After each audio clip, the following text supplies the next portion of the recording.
5 ቀናትን በካይሮ የሚከርሙት ኢሳያስ የአረብ ሀገር መሪዎችንም አግዙኝ እንዳሉ ተሰምቷል። ጽምዶ ከአፋርና አማራ ጋርም ይቀጥላል። የህወሓቱ ጄኔራል ምግበ ኃይለ እሳት ጭረዋል። የህዳሴ ግድቡ ተደራዳሪ ኢንጂነር ስለሺ በቀለ ግብጾች እውነታውን አምናችሁ ተቀበሉ በማለት ያሰሙትን አዲስ ሙግትም አካተናል። ግብጽ ኢትዮጵያን ወደ ቀይ ባህር ድርሽ እንድትል አልፈቅድላትም ስትል ይፋ ማድረጓንም እንመለከታለን። አንድ የክልል ባለስልጣን ከኃላፊነት መነሳታቸውም እየተሰማ ነው። ሌሎችም ጉዳዮች ተካተዋል። አክብሮታዊ ሰላምታችን በያላችሁበት ይድረስ። የተወደዳችሁ የሸገር ታይምስ ቤተሰቦች እንዴት አላችሁ? የሰዓቱ የመረጃ ጥንቅራችን በዕለቱ የተሰሙ አዳዲስ ጉዳዮችን በስፋት ይዳስሳል። በመግቢያችን ላይ ያደመጣችኋቸውን አበይት ነጥቦች እንደሚከተለው በዝርዝር እንመለከታለን። አብራችሁ እንድትሆኑ የአክብሮት ግብዣችን ነው።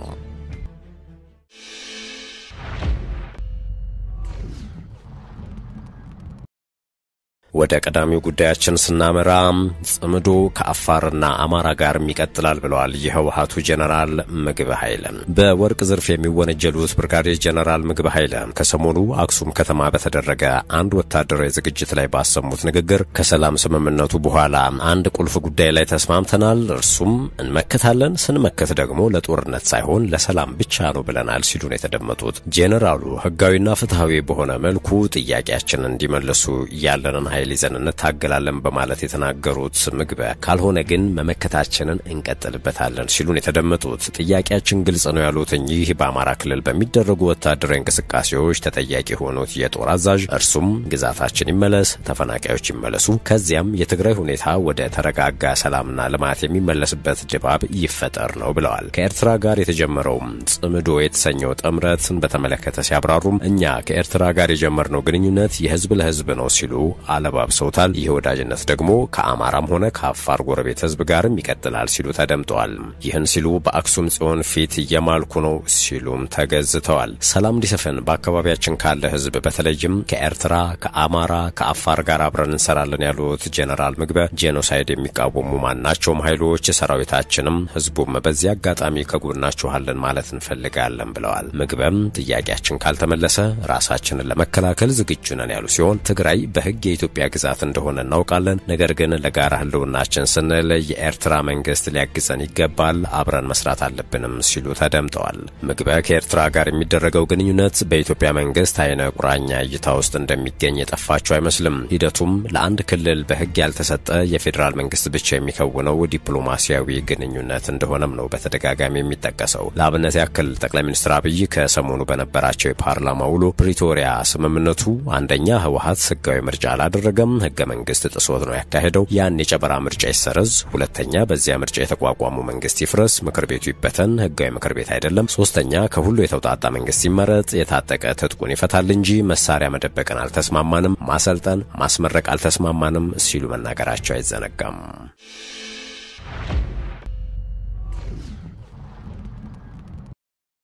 ወደ ቀጣዩ መረጃችን ስናልፍ አንድ የክልል ባለስልጣን ከኃላፊነታቸው መነሳታቸው እየተሰማ ነው። አቶ ሚሊዮን ማቴዎስ በአዲስ አበባ ከተማ አስተዳደር በምክትል ከንቲባ ማዕረግ የሥራና ክህሎት ቢሮ ኃላፊ ሆነው ተሹመዋል። የአዲስ አበባ ከተማ አስተዳደር በምክትል ከንቲባ ማዕረግ የሥራና ክህሎት ቢሮ ኃላፊ ሆነው መሾማቸውን ከከንቲባ ጽሕፈት ቤት የተገኘው መረጃ ያመለክታል። አቶ ሚሊዮን ማቴዎስ የቀድሞ የደቡብ ክልል ርዕሰ መስተዳድር እንዲሁም የማዕድን ሚኒስትር ዴኤታ ሆነው መስራታቸው ይታወቃል። ይህ ሹመት የአንድን ክልል ፕሬዝዳንት ከስልጣን መባረር ያረጋገጠ መሆኑን የተሰማው ሚሊዮን ማቴዎስ የተሾሙት በከተማዋ የቀድሞ ምክትል ከንቲባ ጥራቱ በየነ ምትክ ነው። አቶ ጥራቱ በቅርብ ቀናት የሲዳማ ክልል ፕሬዝዳንት ሆነው ይሾማሉ ተብሏል። ይህ ደግሞ የሲዳማ ክልል የመጀመሪያው ፕሬዝዳንት አቶ ደስታ ሌዳሞ ከክልል መሪነት እንደሚባረሩ የወጣው መረጃ ወደ እውነት እየቀየረ ነው ተብሏል።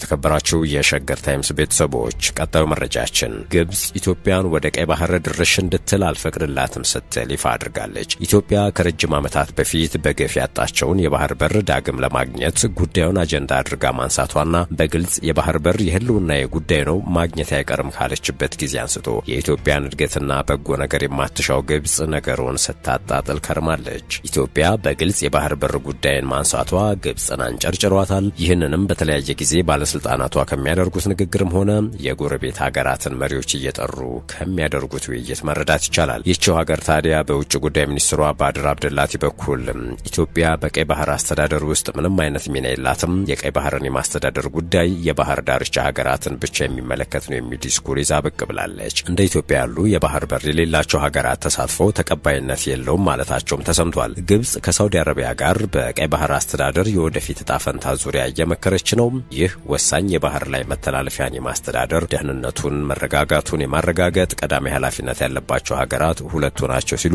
ለአልአረቢያ መናገራቸውን ስፑትኒክ ዘግቧል። ኢትዮጵያ የቀይ ባህር ጉዳይን ህጋዊ፣ ታሪካዊ፣ መልክዓ ምድራዊና ኢኮኖሚያዊ ጥያቄ ነው ብላ እንደምታምን ጠቅላይ ሚኒስትር አብይ አህመድ ከቀናት በፊት መናገራቸው ይታወሳል። ቀይ ባህርን ኢትዮጵያ ለማጣቷ 30 ዓመትና ከዚያ በላይ የወሰደ ትግል ነበር።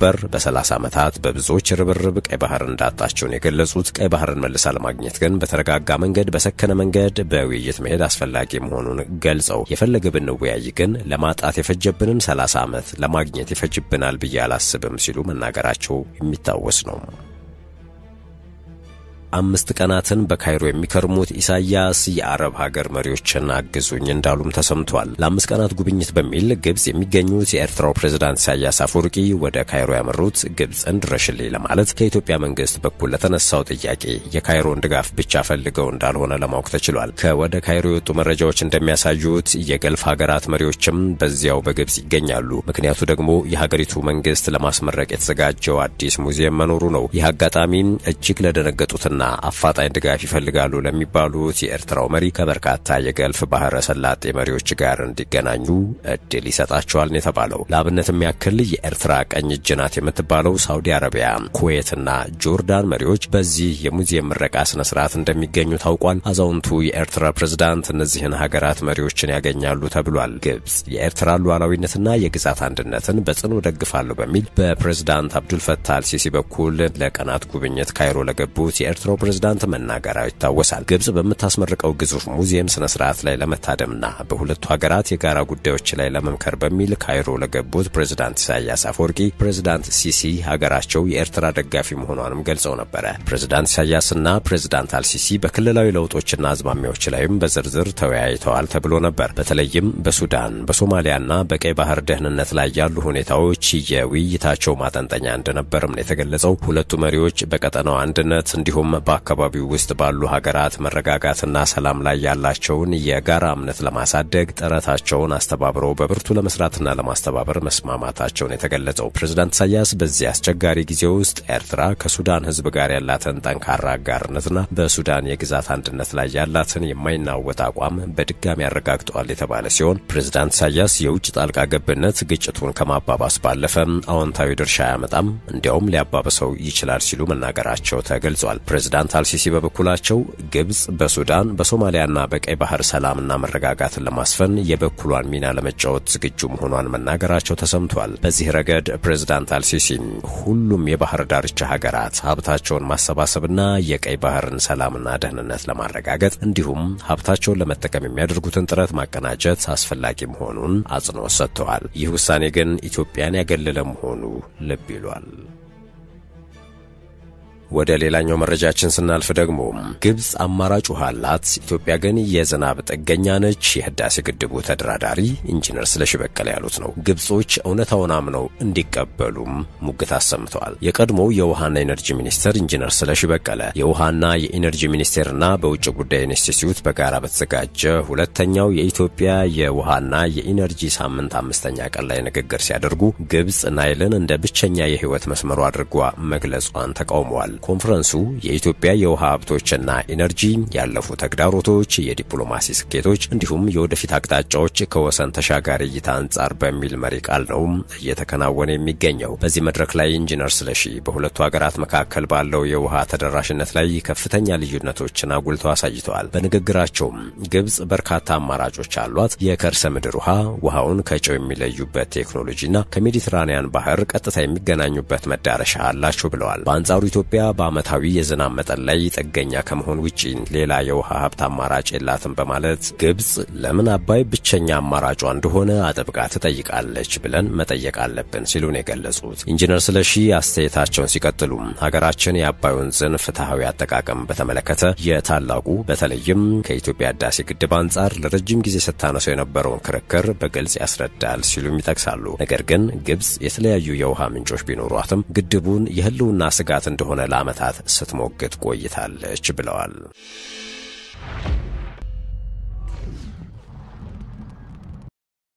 በመጨረሻ ወደ ያዝነው መረጃችን ስናልፍ ዓለም ባንክ ኢትዮጵያ የካይሮ ኬፕ ታውን የመንገድ ኮሪደር አካል የሆነውንና 202 ኪሎ ሜትር ርዝመት ያለውን የሞጆ ሐዋሳን የፍጥነት መንገድ ግንባታ ማጠናቀቂያ ምዕራፍ ላይ ደርሳለች ሲል አስታውቋል። እንደ ዓለም ባንክ መረጃ መሰረት ፕሮጀክቱ ከፍተኛ ጥራት ያለው ለጉዞ የሚወስደውን ጊዜ በከፍተኛ ሁኔታ የሚቀንስ የተሽከርካሪዎችን የሥራ ማስኬጃ ወጪ የሚያቃልልና አካባቢያዊ ትስስርን የሚያጠናክር መሆኑ እንደሚጠበቅ ይገልጻል። ፕሮጀክቱ ሙሉ በሙሉ ተጠናቆ ስራ ሲጀምር ጉዞ የሚፈጀውን ጊዜ እስከ 40 በመቶ እንዲሁም ለተሽከርካሪዎች መለዋወጫ የሚወጣውን ወጪ ደግሞ ከ15 እስከ 20 በመቶ እንደሚቀንስ ተገልጿል። በመንገዱ አካባቢ ለሚኖሩ ከ1.5 ሚሊዮን በላይ ለሚሆኑ ሰዎች ለገበያ ለአገልግሎቶችና ለኢንዱስትሪ ዞኖች ያላቸውን ተደራሽነት እንደሚያሻሽልም ተመላክቷል። የሞጆ ሐዋሳ የፍጥነት መንገድ በኢትዮጵያ ሁለተኛው ዋና የክፍያ መንገድ ሲሆን ዓለም አቀፍ የፍጥነት መንገድ ደረጃዎችን በማሟላት ደግሞ የመጀመሪያው ነው። ከአዲስ አበባ በስተደቡብ የተዘረጋው ይህ መንገድ ሞጆ ባቱ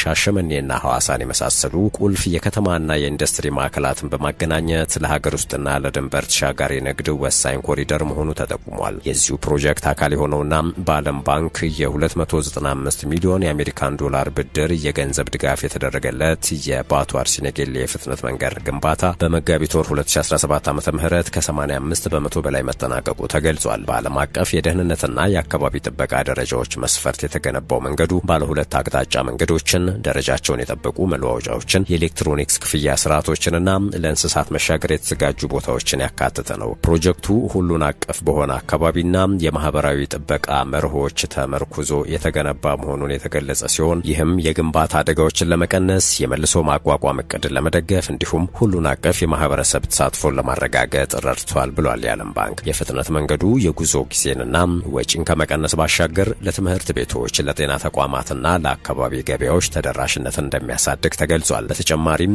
የግብርና አምራቾችና አነስተኛ ነጋዴዎችን ከ30 ሺህ በላይ ሰራተኞች ካሉት የሐዋሳ ኢንዱስትሪ ፓርክን ከመሰሉ ታላላቅ የኢንዱስትሪ ማዕከላትና ከአዲስ አበባ አቅራቢያ ከሚገኙ የደረቅ ወደቦች እንዲሁም የኤክስፖርት ተርሚናሎች ጋር ያገናኛል ተብሏል። የመንገዱ ስትራቴጂካዊ አቀማመጥም ኢትዮጵያ የቀጠናዊ ሎጂስቲክስ ዋነኛ ማዕከል የመሆን ትልሟን እንደሚደግፍ ተገልጿል። የ10,000 ኪሎ ሜትር ርዝመት ያለው የካይሮ ኬፕ ታውን የመንገድ ኮሪደር አካል በመሆኑም በኢትዮጵያ በኬንያና በሌሎች ጎረቤት ሀገራት መካከል የጭነት እንቅስቃሴ እንደሚያሻሽልም ተመላክቷል። ይህም በንግድ እንቅስቃሴ የሚታዩ ተግዳሮቶችን ለመቀነስና አካባቢያዊ ውህደትን ለማጠናከር ከሚሰራው ከአፍሪካ አህጉራዊ ነጻ የንግድ ቀጠና ዓላማዎች ጋር የሚጣጣም ነው ተብሏል። የዓለም ባንክ የፍጥነት መንገዱ የአየር ንብረት ለውጥን ያገናዘበ ንድፍ ላይ ተመርኩዞ በመሰራቱ ከጎርፍና ከአፈር መሸርሸር የመቋቋም አቅምን በመሻሻል ዓመቱን ሙሉ ተደራሽነትን እንደሚያረጋግጥ ተገልጿል። ፕሮጀክቱ በተጨማሪም በግንባታ ወቅት ለአካባቢው ማህበረሰብ የሥራ ዕድል መፍጠሩ የተገለጸ ሲሆን በአጠቃላይ ያተገባበሩ ሂደት ውስጥም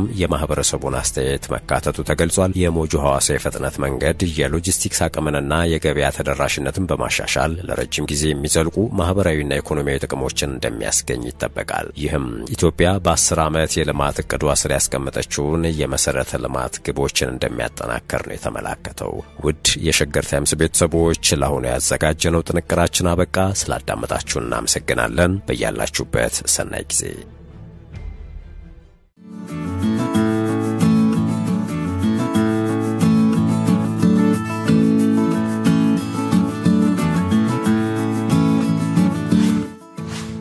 ሸገር ታይምስ ሚዲያን ሰብስክራይብ በማድረግና ደወሉን በመጫን ይከተሉን።